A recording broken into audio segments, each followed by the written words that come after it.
It's a video response to Tactical Gearhead channel. John up there in Illinois is having a little trouble with damn kids going across his lawn. I would like to confess that I had the same reaction that you talked about previously having about it sort of it kind of amused me. I'm sorry about your wife getting disrespected and stuff, but kind of kids will be kids, and they talk without understanding the value or consequences of their words.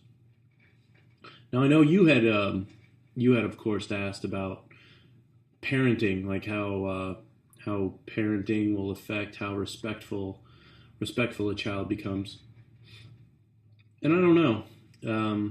I at one time was a very idealistic type parent. You know, and you got that new baby, you're holding it in your arms, and you're like, oh, this child will change the earth, and I will do the greatest guidance ever, and they will have just the best education, and they'll do amazing things. I've somewhat come to realize that people will grow to be the people that they're going to be. Sometimes seemingly regardless of how they're parented. Me, for example, my parents were great. They were wonderful growing up, and I was, to an extent, one of those punks who you could possibly see going across your lawn.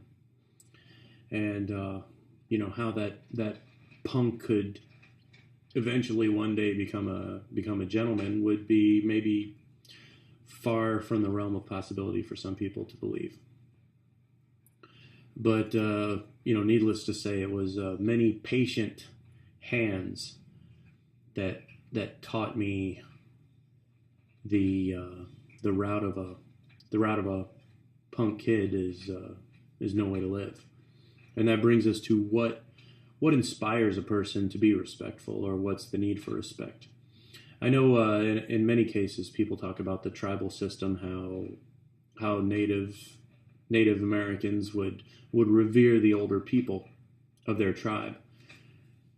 I believe it needs to be mentioned, and it bears mentioning, that in the cases of those tribes, the reason why those old people received that respect was because there were things the tribe needed from them. They needed their knowledge, their experience. You know, when you had 3 years of bad crops and you never saw something about that like that in your whole life, you went to the older person and say, hey, have you ever seen anything like this? And the elder would say, yes. We saw 3 years consecutive of bad crops, and here's how we dealt with it. That's why the experience was valued of the older people. It wasn't just for the sake of that they're old and they were automatically given the respect. They deserved it. I would like to offer the question, and I think it's a very alternative point of view. Do we as elders deserve that respect?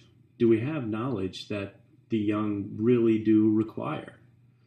Because it's not just having the knowledge, it's having the knowledge at the right time and possessing the ability to communicate that knowledge in a way that's valuable.